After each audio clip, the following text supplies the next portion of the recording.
Thomas and Edward gave a splendid effort building the railway, but they weren't suited for fast mainline services. As such, the Fat Director purchased another engine called Henry. Although a good sort, he was prone to steaming troubles, which caused endless frustration. Due to a lack of funds, engines were loaned from other railways.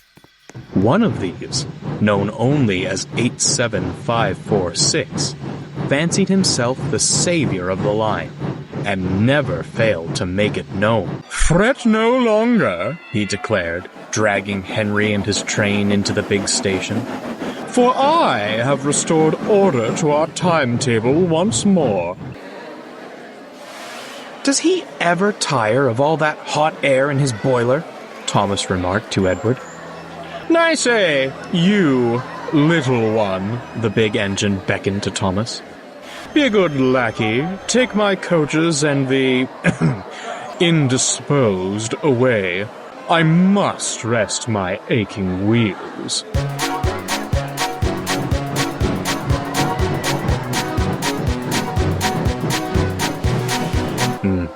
"Evidently not," murmured Edward. As Thomas buffered up, Henry couldn't even meet his gaze. "Oh, I'm sorry," he sighed. "He should be sorry," retorted Thomas. "One day, he'll get his." That night, Thomas retired to the shed. A vulgar discourse greeted him. "You know," 87546 said loudly to another loaned engine, "I do sympathize with the Fat Director. Wasted what little hard-earned money he had on a mite, an antique, and an invalid." He looked across to Henry, sleeping as workmen tried to mend him. "I'm the real bargain. The strength of 3 for the coal and water consumption of 1. Only a matter of time before he purchases me." "The Fat Director," Edward interjected, "favors engines with good character. You leave much to be desired in that department." "And where has good character led you, Certainly not the main line. Speed and strength are all that matters there. When I pull coaches, you merely see a streak of blue. Engines like you fade into the background. I'd like to see you do my work without falling to pieces." He turned back to the other engine. "Now, a more pressing matter. When I am purchased, what do you suppose my proper name should be? I fancy something regal. Lord Frederick Reggaby has a certain charm to it. No?" Thomas was about to retort, but Edward gave him a look. "Save your steam," he muttered. "It's no use arguing with him." They stared at the loaned engine with contempt. Henry, who'd only been pretending to sleep, had heard everything. The next morning, 87546 awoke to a startling sight. There was Henry, hissing and wheezing. "What the devil is this?" "Oh, dear!" Henry coughed feebly.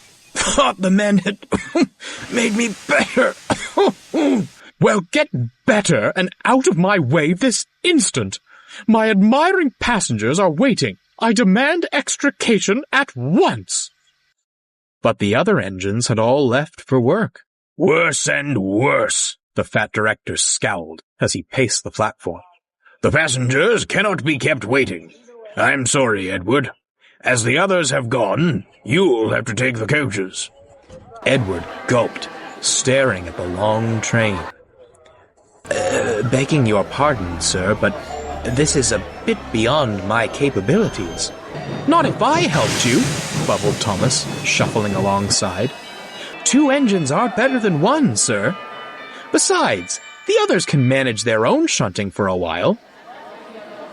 The Fat Director considered. "Very well," he said at last. "Off you go. Do your best, but take care." The engines backed excitedly onto the train.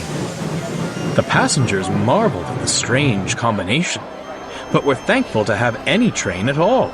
Finally, the guard's whistle blew. "Come on," called Thomas.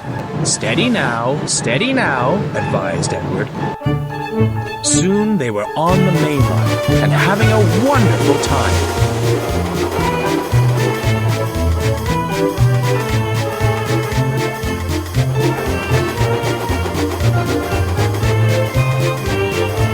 Thomas was so excited to leave the yards, he nearly pulled Edward's coupling off.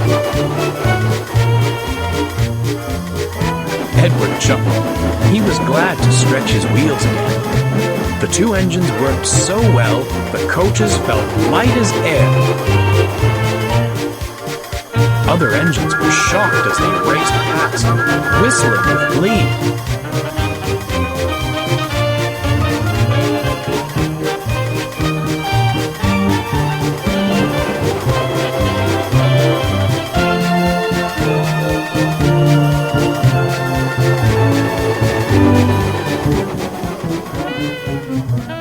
Later, they returned to the big station, exhausted but triumphant. Henry and 87546 stood at the platform. Well, smiled Henry. Our streak of blue has returned, and in one piece, no less. 87546 scowled as the happy passengers swarmed out of the coaches. What splendid little engines you are! Your director must be proud of you. He's very happy with his purchases indeed, chuckled Thomas. No, ha, fumed 87546. You were only allowed out of the yard because clanky old Edward couldn't manage alone. Enjoy your brief moment in the limelight. It's already fading.